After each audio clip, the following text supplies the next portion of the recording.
Mike, the end of the back-to-backs this month, a little lighter schedule next week, and the promise possibly of a couple of players coming back is a good time for your team to regroup and get down maybe to a better level of operation. Yeah, I think that's all excuses too, though. The bottom line is we got games, you got to play them, and you got to play well, and guys have been getting an opportunity.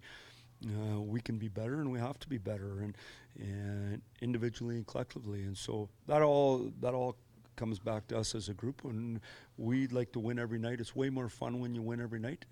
Meal tastes better on the plane after a good win, so that's what we got to do. We got San Jose coming in here, and we have to be ready. Austin and Mitch were both saying they have to be better defensively. What are you looking for those two guys as leaders on the team moving forward? Well, I think the big thing, I thought the other night was a real good opportunity for them. Is you're playing against real players, and you're playing head-to-head all night long, and at the end, it's so simple. Is you just look at the guy across from you, and you got to outwill him. That's what a playoff series is about. That's when you get the number one matchup. You play against the best D. In the end, you got to generate more offense than them. And the way you do that normally is you're outstanding defensively, because if you're not, you spend all the time in your own zone. And that gets frustrating and gets old.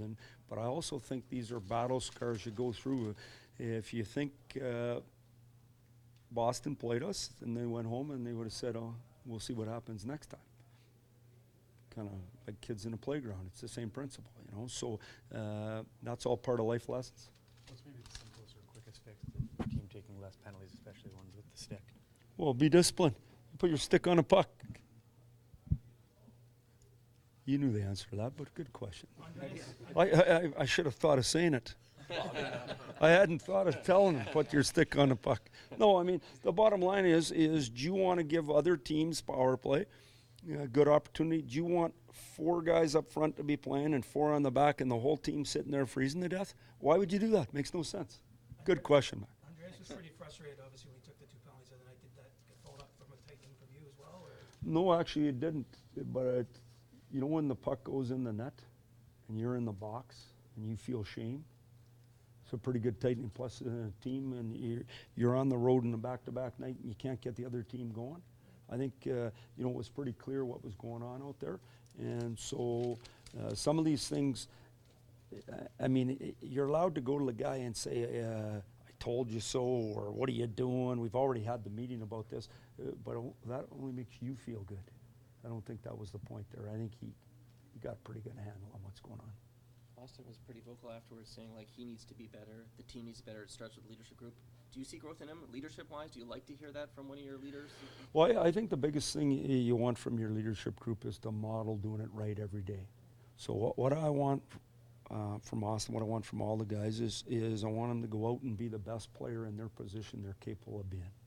And when you set the tone with your work ethic, with your detail, with your focus, with your preparation, that's leadership. And so that's the challenge for all of us.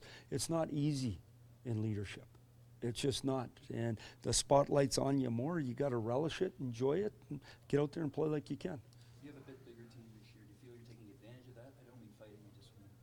No, I don't think we are. This last little bit, we haven't spent enough time in the offensive zone rolling around, being heavy on pucks, spending enough time doing that.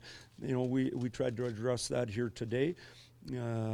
And you know, it's ongoing. You're always, every time you play someone, you're addressing something because they expose something in you, whether you won or whether you're lost. And we still think that we got a long way to go in that department. Riley didn't skate today. Will he be available tomorrow? Yes.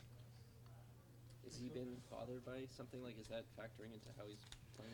Yeah, I did. I asked him if he was taking another day to himself, but no. Mo's a guy who wants to practice and play and be around, a bit real leader for us, and he'll be available.